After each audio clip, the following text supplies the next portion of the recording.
L'Europe des Lumières. Au XVIIIe siècle, la plupart des États d'Europe sont dirigés par des rois qui détiennent un pouvoir absolu.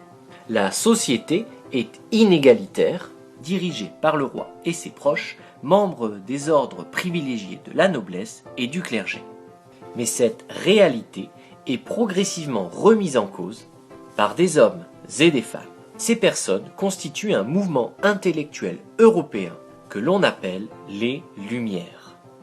Hommes de science, tels que le chimiste Lavoisier, ou hommes de lettres, tels que les philosophes Voltaire, Montesquieu, ou encore Rousseau, tous entendent remettre en cause les idées établies, réexaminer le monde, le comprendre et l'expliquer grâce aux sciences d'une part et à la raison d'autre part.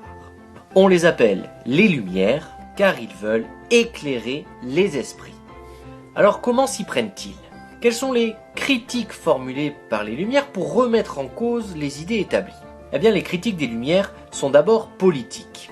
En effet, ils dénoncent la monarchie absolue, lui préférant une monarchie limitée dans laquelle les trois pouvoirs, législatif, exécutif et judiciaire, sont séparés et dans laquelle les libertés de pensée et d'expression sont mieux respectées. L'Angleterre fait ainsi figure de modèle pour de nombreux philosophes, Voltaire en tête.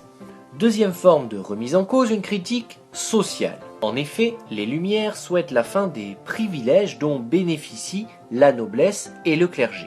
Dans leurs écrits, ils montrent que les hommes sont naturellement égaux et qu'ils doivent donc avoir les mêmes droits et devoirs.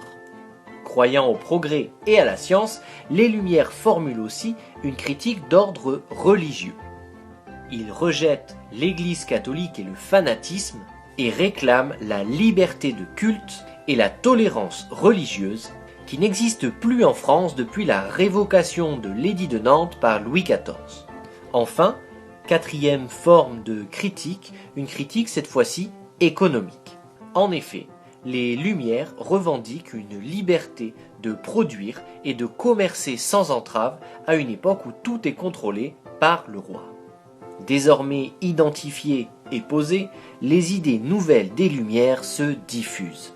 Les philosophes reçoivent le soutien de certains hommes de pouvoir. Leurs ouvrages circulent et eux-mêmes parcourent le continent, se rendant dans les cours européennes auprès des souverains que l'on qualifie de despotes éclairés, car ils tiennent compte des idées des Lumières pour réformer leur royaume.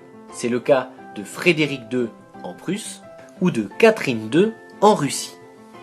Par ailleurs, entre 1751 et 1772, Denis Diderot et Jean Leron d'Alembert coordonnent un ouvrage majeur essentiel dans la diffusion des idées des Lumières parmi les élites cultivées. Son nom, l'Encyclopédie, ou dictionnaire raisonné des sciences, des arts et des métiers.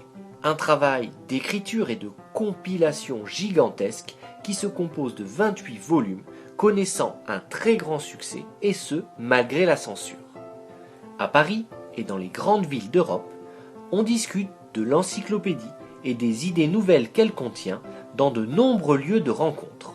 Les cafés, tels que le Procope dans la capitale française, les académies qui regroupent gens de lettres, de sciences et artistes, ou encore les salons littéraires ou philosophiques comme celui de Madame Geoffrin et dans lequel on se retrouve pour lire et commenter les derniers ouvrages parus.